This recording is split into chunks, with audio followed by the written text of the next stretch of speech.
This session is being recorded and will be shared after the event. Please make sure that your microphone is off, and please take into consideration that if you have the opportunity to speak during this webinar, know that you will be recorded and presented online afterward. We will be collecting questions in the Q&A portion via the chat. So you're free to put your questions, to type them into the chat there to be asked later. At this time, I will introduce Suhail. He is the head of the Settlements Monitoring Department at the Applied Research Institute in Jerusalem. He's a political analyst and an expert on Israeli settlements and policies practiced and employed by the Israeli government in the occupied Palestinian territory. He leads projects focusing on the Israeli settlement activities in the West Bank, and he tackles hotspot issues, including Area C, Jordan Valley, and East Jerusalem. This is in addition to monitoring the changes in geopolitical land use, mainly those related to Israeli settlements, outposts, closed military areas, nature reserves, amongst others. He published and participated in the publication of a couple dozen articles and chapters of various interests.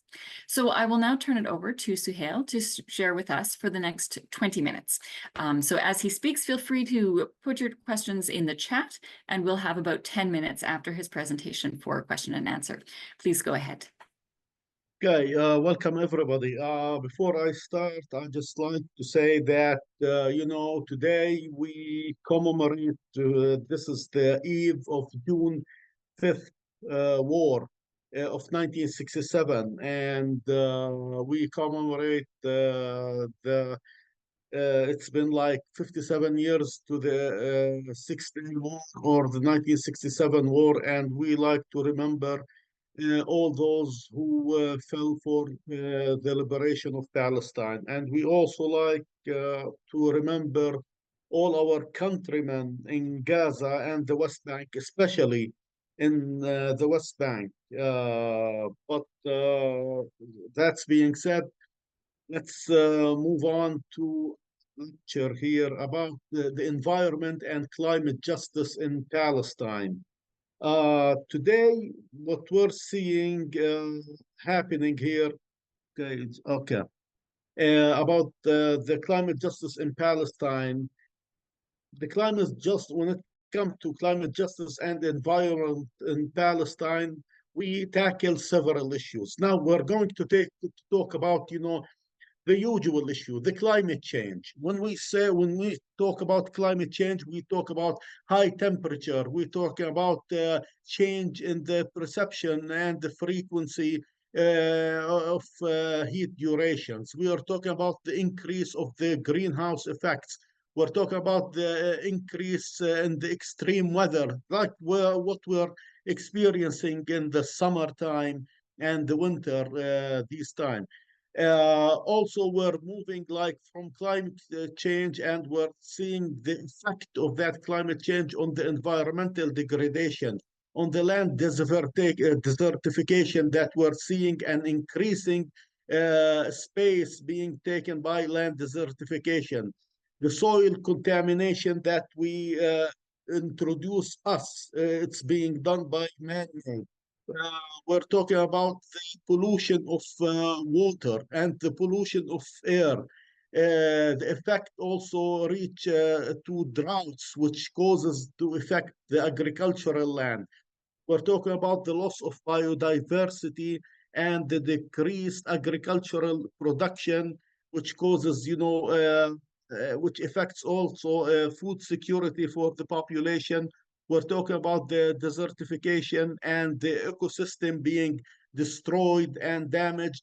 We're talking about the decrease in the open space because, we're coming and using the green area to cope with the population growth. We're talking about air pollution.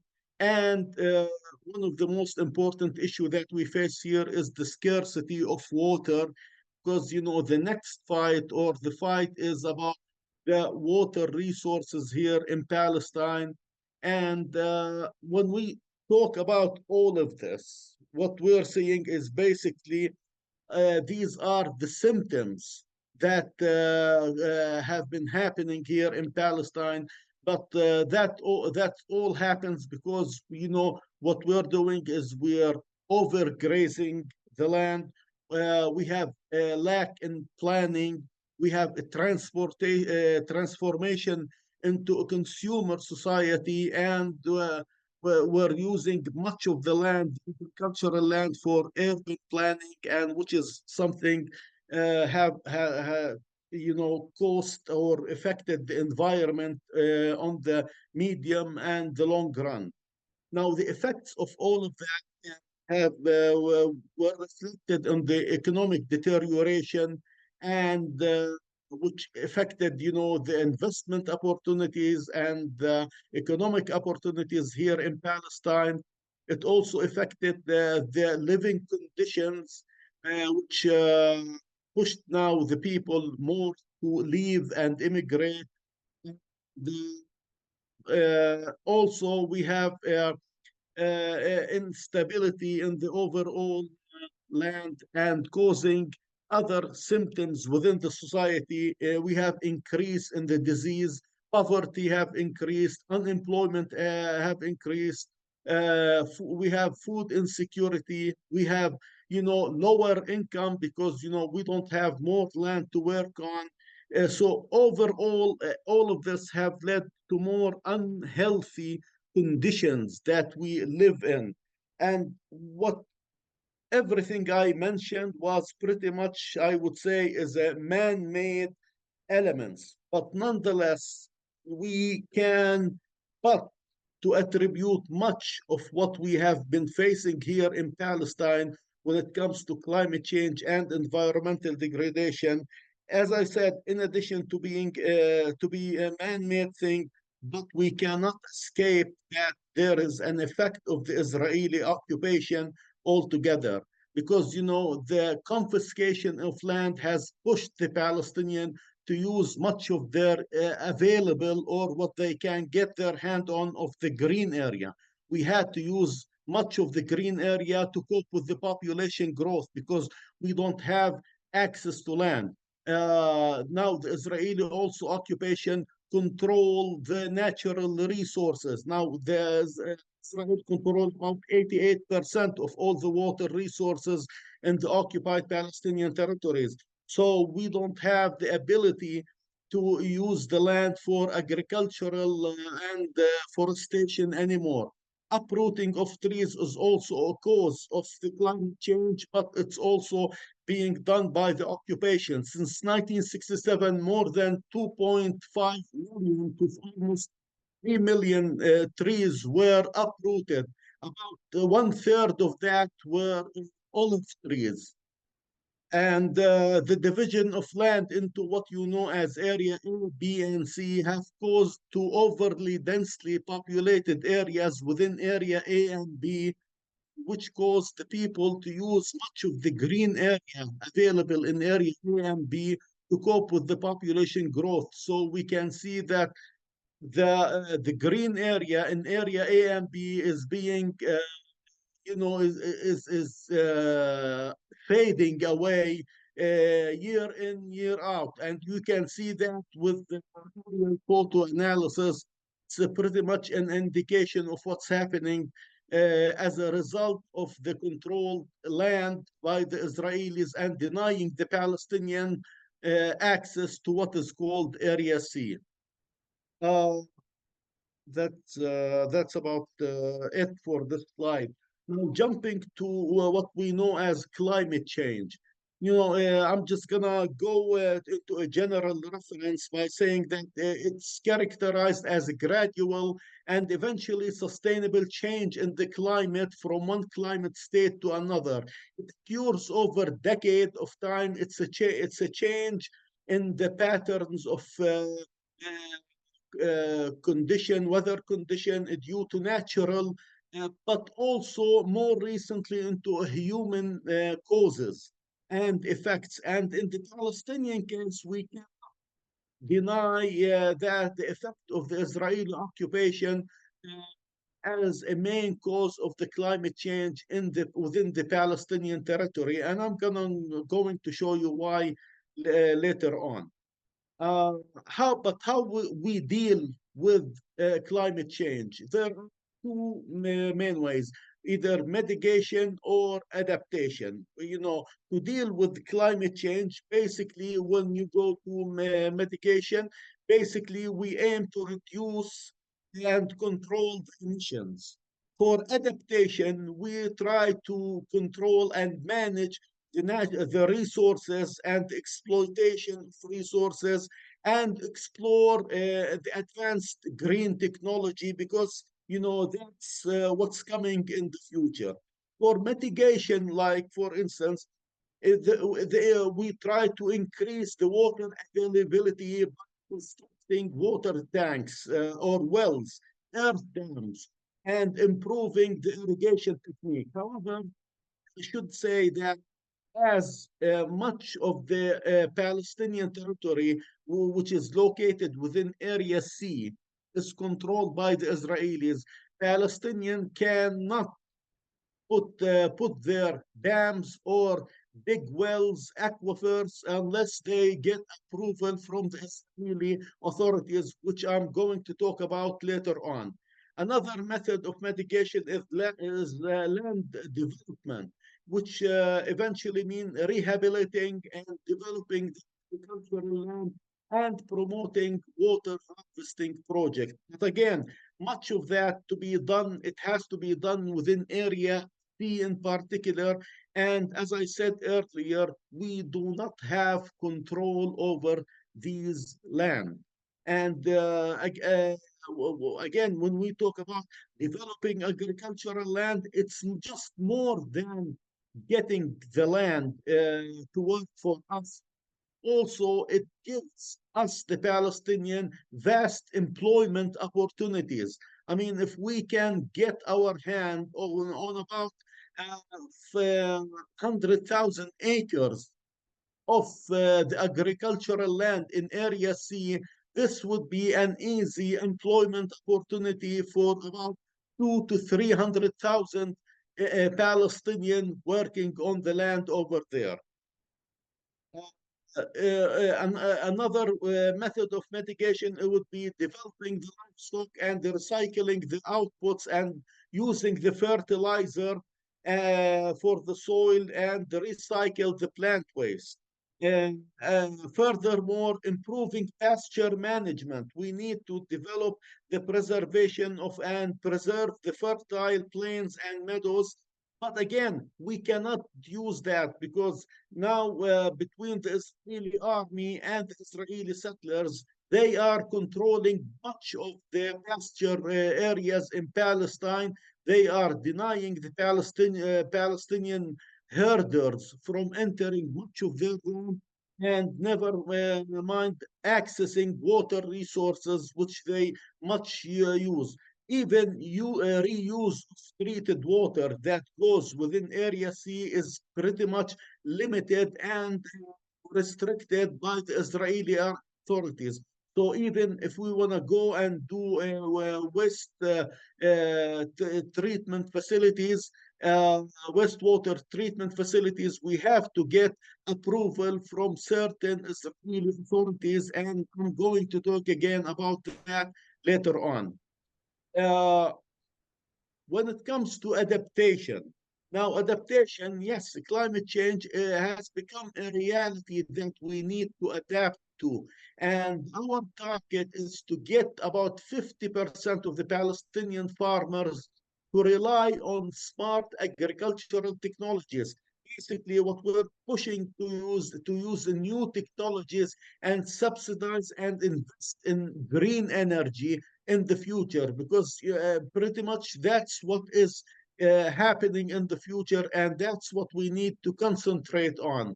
Uh, Adopting a climate smart production and of agricultural methods, and to rely more efficient, on efficient means of operation, like use of resources during the harvest and post-harvest in the agricultural chain value.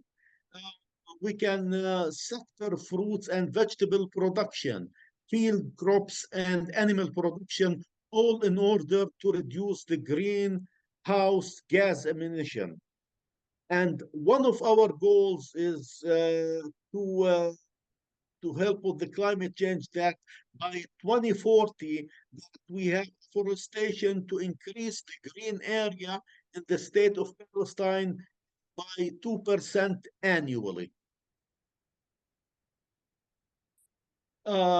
Let's talk about now trees. Now, I was talking about earlier about trees and how the Israeli occupation now, between the Israeli army and the Israeli settlers, they damage and target trees on a large basis for several reasons. Now, in the year 2023, and about 22,000 trees were uprooted. Almost 19,000 of them were olive trees. And you know that many Palestinian families rely on the olive season, harvest season, to as a main source for their livelihood. Now, since 1967, as I mentioned earlier, until date, about 2.5, closer to 3 million trees were uprooted from the Palestinian land, including about 800,000 olive trees. Now, the alleged reason used by Israel through trees and to damage them ranges from establishing military training area or establishing military bases or using them to build settlements, as you can see in the picture, which is a picture of Har Hamas settlements, which is located south of Jerusalem and north of Bethlehem. This is how the forest used to be in 1997, and this is how it became a settlement. About 60,000 pine trees were uprooted and shaved away from the mountain to build that cement settlement. Also, another mean that Israeli used to uproot trees is to construct bypass roads, and finally now the segregation wall, which the Israeli are building in the occupied territory to isolate part of the land, along which they cut off tens of thousands of trees to build the cement partition that separate the West Bank and isolate part of it. In addition to all of that, we have all plain vengeful hate of the settlers. Now, the settlers, the Israeli settlers, are, attacking the Palestinian territories, especially the agricultural fields, olive groves in particular, and they damage these trees on a large basis. And especially it happens always on a yearly basis about around the olive harvest season. The olive harvest season, which starts somewhere between early October and November. Now, this is around the time when the Israeli settlers start attacking olive groves, cutting the trees or burning them, and attacking the farmers who are going to harvest the trees, which affects much of the land.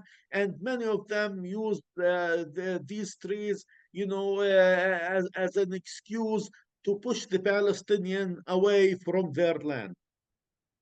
Now, jumping to the environment section, now the long-term environment degradation has occurred in the overly densely populated area. Now, as I said earlier, because Palestinians are restricted to use their land, many of them were densely are now living within the area that is known area A. Even more than that, we don't have enough water resources for Palestinian use. We have limited access to our fertile land. We have a rapid growth in population, which causing the climate change and the desertification of the land and its degradation.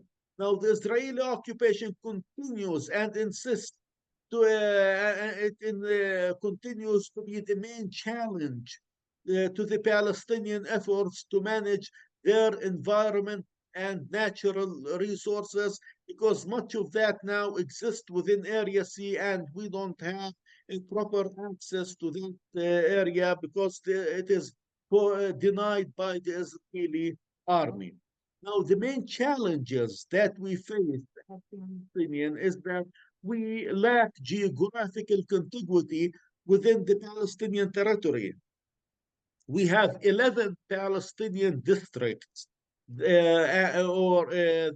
within the West Bank, and these are all separated from each other by an area known as Area C, which is controlled by the Israeli army, and they restrict our movement. We also have lack of sovereignty over land and the natural resources, even though much of that natural resources exist within Area C. The Israeli denied the Palestinians the ability to use these natural resources. Now, all of this pretty much is because we have two contradictory planning system within the occupied Palestinian territories. One is designated for the Israeli settlers, and the other is designated for the Palestinians. Now, whenever it comes to the Israeli settlers, now they are consulted, they participate in the planning, and they have a saying on what's happening there. And even though this land belongs to the Palestinian, we are not being consulted. We are not giving a chance to participate on what's happening on the land, and we are denied any ability to really do any project within Area C. All of this is a direct result because we don't have sufficient legislation and weak enforcement of the law. In other words, another form of double standard being manipulated by the Israelis within the occupied territories. Now, putting all of this together, we also have to talk about the separation of the geography between the West Bank and Gaza. Now, even though the Oslo Accord concluded that there should be a road linking between the West Bank and Gaza, now the Israelis have denied the Palestinians access to this road for many years. It was only operational for a small amount of time, and even though it was supposed to take place on the ground, the Israelis refused to let that geographical link between Gaza and the West Bank open. In fact, they control everything that goes in and of the West Bank and Gaza. And you cannot access Gaza unless you get a certain permit. But that was also at least until October 6th. And since October 7th, as you all know, everything has changed completely. Now, when I talked about earlier about how the land is divided between area A, B, and C, let me show you what's happening on the ground. Now, the West Bank under the Oslo Accord was classified into area A, B, and C, and the nature reserve. Now, area A is where Palestinians have full control of land security, which is, you can see it on the map marked as sorry, yeah.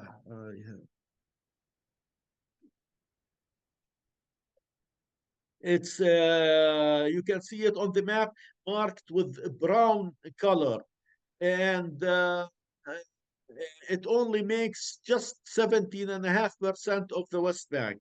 Area B, and which is the beige color, and that's 18.5% of the West Bank. This is where Palestinians only have administrative control, and they have in terms of security, in terms of health and education. But security-wise, it still falls under the control of the Israeli army. The bulk area of the West Bank, which is Area C, and that's the blue area you see on the map, that makes about 60% of 61% of the West Bank, and this is where Israel have the absolute control in terms of security and land administration. And this is where all the settlements exist, where all the military closed area exists, the training area, And this is where the Israeli aim to control on the long run. This is where they want to establish what they call the settlers state on the ground. Now, because of the Israeli regulation and restriction on Area C, many of the Palestinians have to live within Area A and B, which forms, as you can see, about 35% of the West Bank. Now, 92% of the Palestinian population are jammed in Area A and B, causing the prices of land to skyrocket all the time. And as I said earlier, this was a main reason why Palestinians had to come on the green area in order to cope with their population growth. Again, because we cannot access Area C, where we should be able to build and cope with the population growth. Now, the Israeli also control the movement of Palestinians. Today, in total, we have more than 700 different kind of checkpoints that exist in the occupied Palestinian territories. Now, 77 of those are permanent checkpoint or established checkpoints. About another 630 different kinds of checkpoints and barriers like earth mounts, roadblocks, and road gates exist in the West Bank. Now, these checkpoints and obstacles exist in the West Bank mainly to control the movement of Palestinians between territories.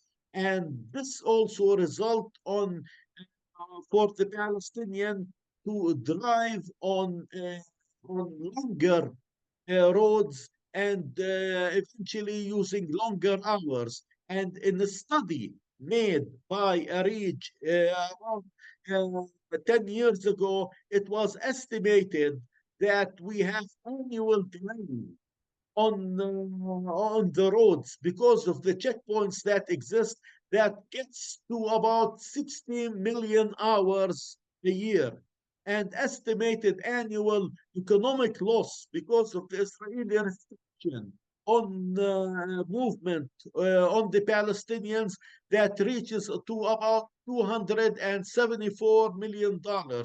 And our estimated annual increase on fuel consumption gets to $135 million. And estimated CO2 emissions that result out of that exceeds 135,000 tons of CO2 emissions.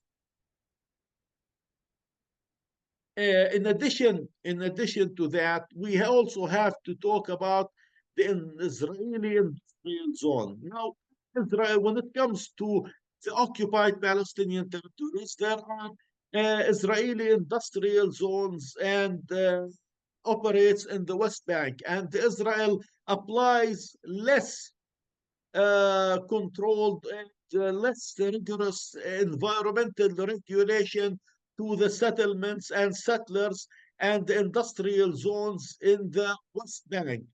And this eventually had an impact on the Palestinian land that features like environmental genocide. Literally that. It's not only on the humans, but also on the environment. Because, you know, when industrial settlements operate, you don't have any kind of accountability. They don't have any kind of no biological or ecological concern or regulations, and this push them to just break the law at will, since the Israeli officials will turn their eye from any Israeli violation to the Palestinian environment. Now, in the West Bank, we have about 23 Israeli industrial settlements, which include more than 1,500 different types of factory, and they produce more than 90 different items. Now, they sit on about 20,000 dunums or about 5,000 acres, and they exploit all kinds of they exploit and destroy the Palestinian land with the waste that is produced by these factories in the industrial zone. Now, the industrial zones dispose and discharge of about 40 plus million cubic meters of untreated wastewater and industrial waste onto the Palestinian land. And this have caused the Palestinian environment great harm, and not only what is on the surface, but also from the springs and the aquifers. But in addition to all of that, the Israelis now are in the planning phase to establish an additional 35 Israeli industrial zones in the West Bank. And this is what we should be looking after. And as I said, because of the incentives giving to these industrial zones, the settlers and even international cooperations are, they are pushed to come and invest in these settlements. And this is, I think, a good place to start our advocacy toward fighting what's happening here when it comes to the settlements. About the water rights and what we call water rights and water wrongs in Palestine. When it comes to water resources in Palestine, we have the surface water and the groundwater. The surface water, the Jordan River, we got the groundwater forming in the West Bank, the aquifers, and we got the Gaza aquifer as well. The renewable water quantity in Palestine estimated at about 679 million cubic meters all in all. Now, in total, in Palestine, we have about 483 million cubic meters of water accessible or altogether. However, our share as Palestinian only gets to about 118,000, and this number was concluded in the Oslo negotiation under Article 40, which relates to water and sewage. But again, that was about 30 years ago, and since then we needed more water because we increased and even doubled in population. Hence, we needed more water for the population, for the agriculture, for the industry, and for the commercial sectors. Again, the Israelis refuse to share our own water, and they still continue and insist to control all the water resources in the West Bank. Now, as I said, the water is scarce in the occupied territories, and there's really restrict the access for the Palestinians. Since we have to buy the water from the Israeli water company called Mikarot. Now, Mikarot is pretty much violating, it's a private company that violates the international law with the assistance of the Israeli civil administration, because it controls about 39 wells in the West Bank and even more. But we're talking about it later. We should indicate here that the international human rights law acknowledge the exclusive right of nations to use their own natural resources, and Israel is obligated to respect that right. Nonetheless, the Israelis insist to violate that law, and they granted Mikarot Company the right to exploit the Palestinian water resources. In fact, they ended up selling the Palestinians their own water. And to this, the chart you can see before you shows the quantity of water that we purchase as Palestinians from the Israeli Mikorot well. And in 2020, by the latest number we have, we purchased about 90 million cubic meters, which represented about 20% of the water available. Now, we can have access to more water resources because it exists, but the Israelis refuse to give us access to these waters, and they divert much of that water to the Israeli settlements and even take it beyond the Green Line into Israel and deny the Palestinians their access this water. Now, according to the World Health Organization, which says that the recommendation of minimum use of water per capita per day is 100 liters per capita per day. Now, this pretty much shows the discrimination when it comes to water distribution and consumption. Now, Palestinians, on average, they use about, or maybe I should say, granted or given about 73 liters per capita per day to use for types of use, whether domestically or for industry and agriculture or anything else. And in some area, it only reaches to about 20 liters per capita per day. On the other hand, the average Israeli beyond the Green Line inside Israel uses about 300 liters per day, while the Israeli settler in the West Bank, in particular, they use about 369 liters per capita per day. So what we're saying that the disparity that ranges between 5-1 and in certain location, 20-1.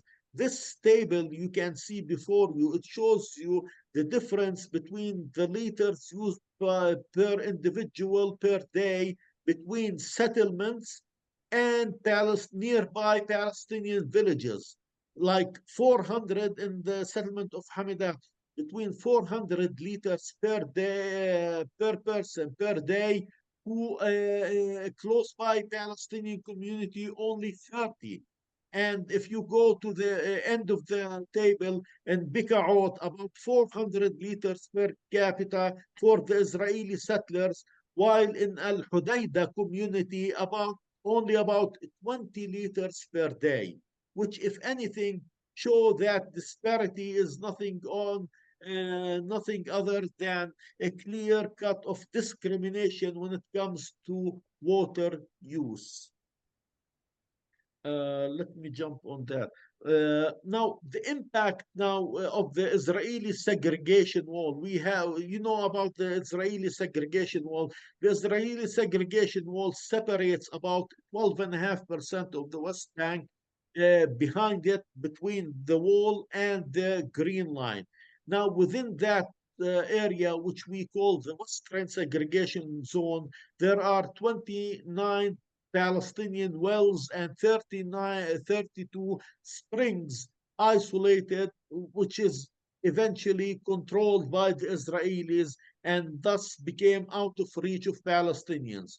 On the other side of the West Bank, along the eastern side, the Jordan Valley, which is the blue area you see marked on the map, it's what we call the Eastern Segregation Zone. There is about 165 wells and 53 springs that is controlled again by the Israeli, and Palestinian only have the restricted share of that land.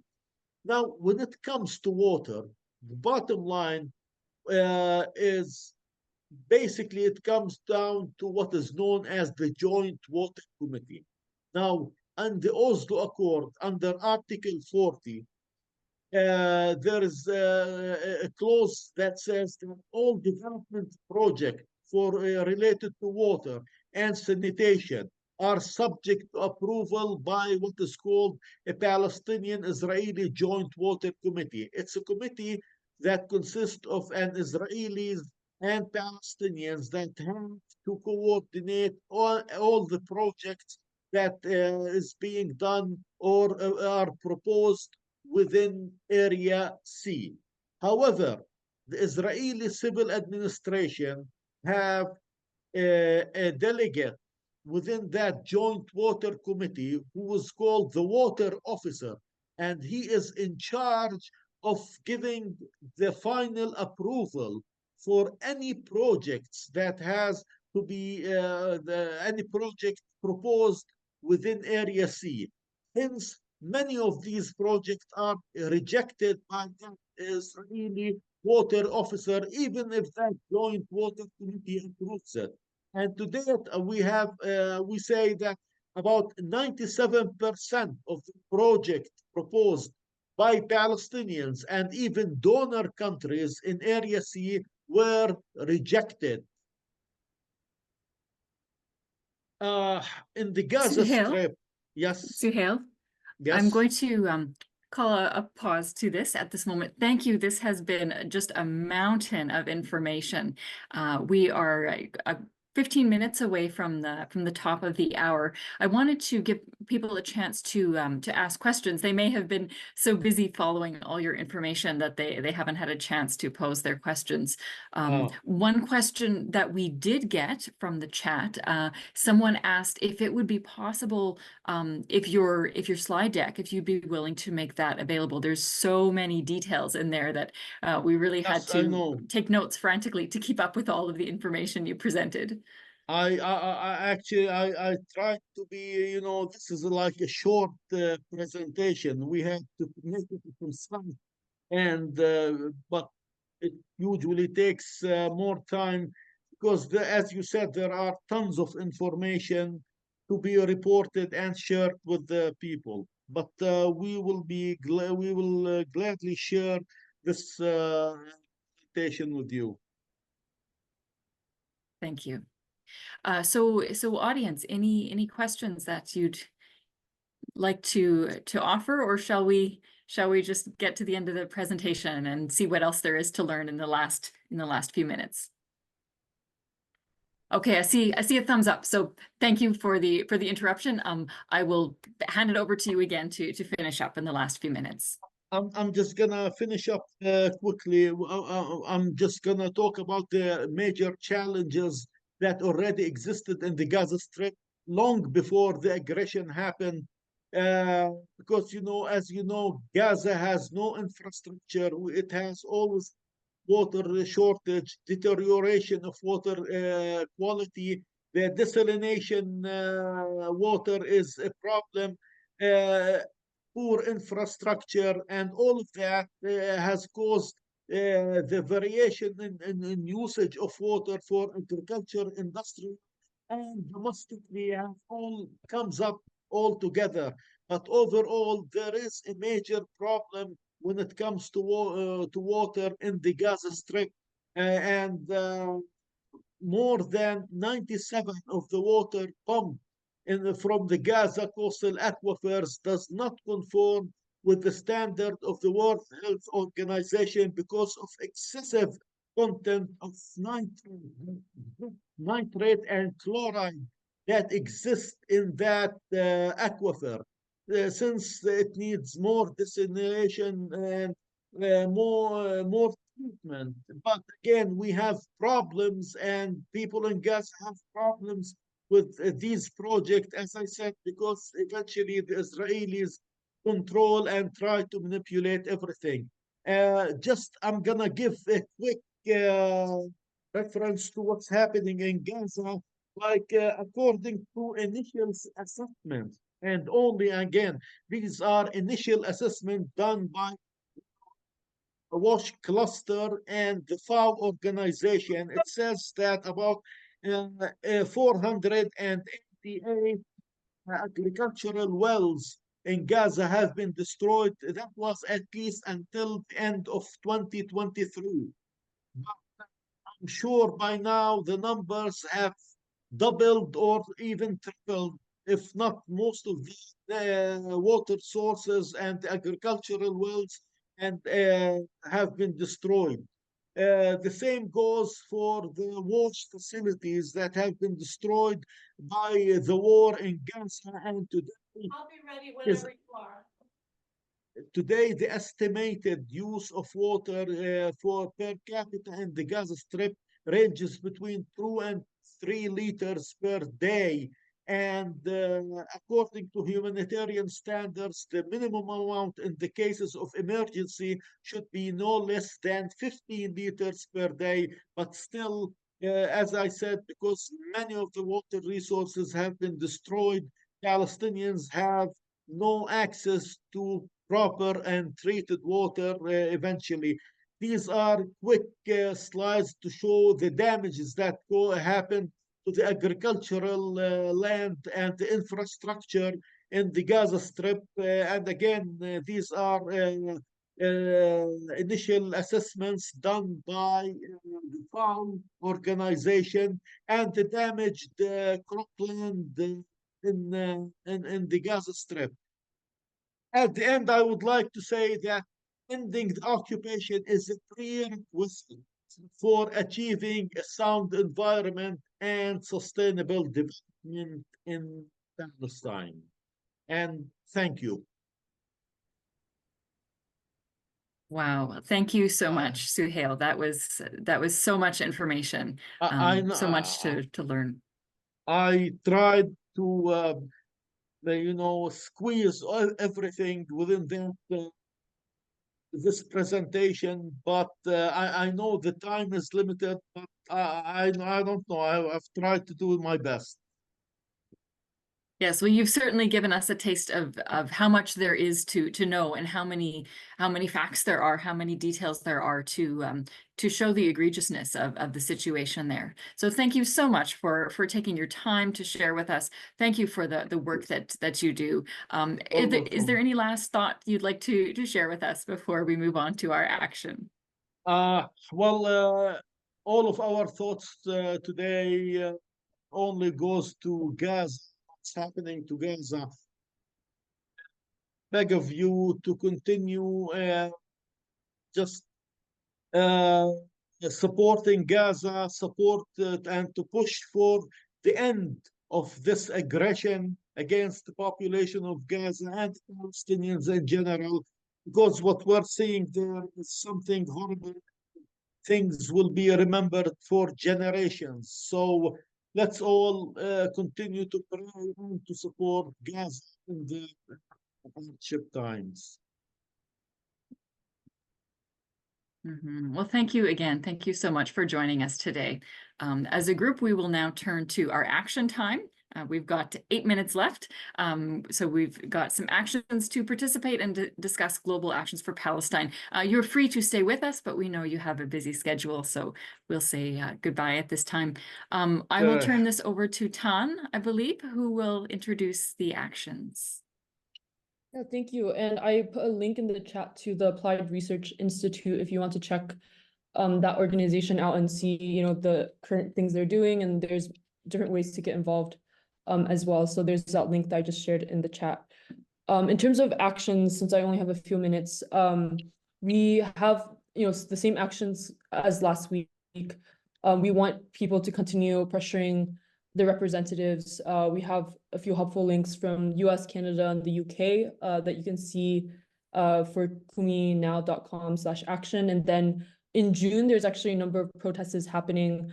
We found a few from the US Campaign for Palestinian Rights. And then in the UK, there's also a link to see where these protests are taking place this month. And if you have any other actions or links to protests that are happening in your area, that would be great for you guys to share that in the group chat or in the chat. And I'll share it here as well, so you can see some of the links that we're using.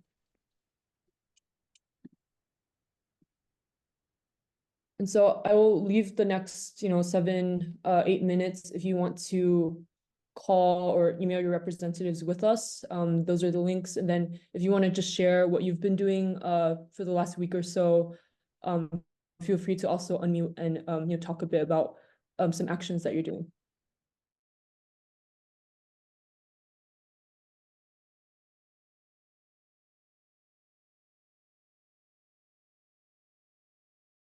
Can I say something? Yes, absolutely. The Upper New York Annual Conference of the United Methodist Church passed a resolution Saturday to end U.S. funding for the Israeli occupation. Groundbreaking, I think. Yeah, that's great to hear. Thank you for sharing. Okay. Reverend Isaac, Reverend Wunder Isaac will be in Atlanta June 14 and 15, and we are planning a reception for him. He's the pastor of the Lutheran, the Christmas Lutheran Church in Bethlehem. Is there a link to this that we can check out?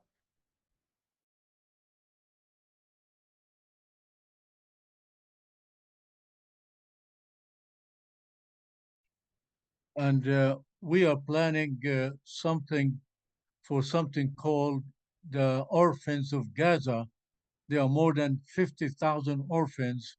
So we want to highlight organizations that can host, can work with the orphans of Gaza after the war. And it's going to be June 15, Saturday, 11 a.m. And anybody is interested, I will send you the information. Okay.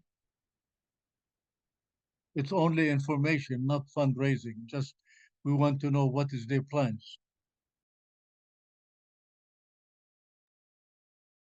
Thank you. Do you have any links that you can share in the chat so folks who are interested can follow up to find more information? Yes, the issue, I have a link, but I'm from Abraham Lincoln time. I don't know how to do it. Let me look, okay? Okay. Okay. We are just about at the top of the hour, so we will wrap this up now. Thank you everyone for joining us today. A link of the video to this gathering, along with the links shared today, will be available on the Kumi Now website and on YouTube in the coming days, and will be shared in the newsletter. You can subscribe to Kumi Now on YouTube and subscribe to the newsletter to make sure that you receive all these links, and you of course see them in the chat there. Next week, we will be joined by someone from the Guides Union as we address the subject of tourism and pilgrimage. Please join us next week. And as I said, remember all these sessions are recorded, so you can watch them again if you need to catch some of the information that you missed, and of course, share them with your friends. Thank you all for joining us, and we hope to see you next week.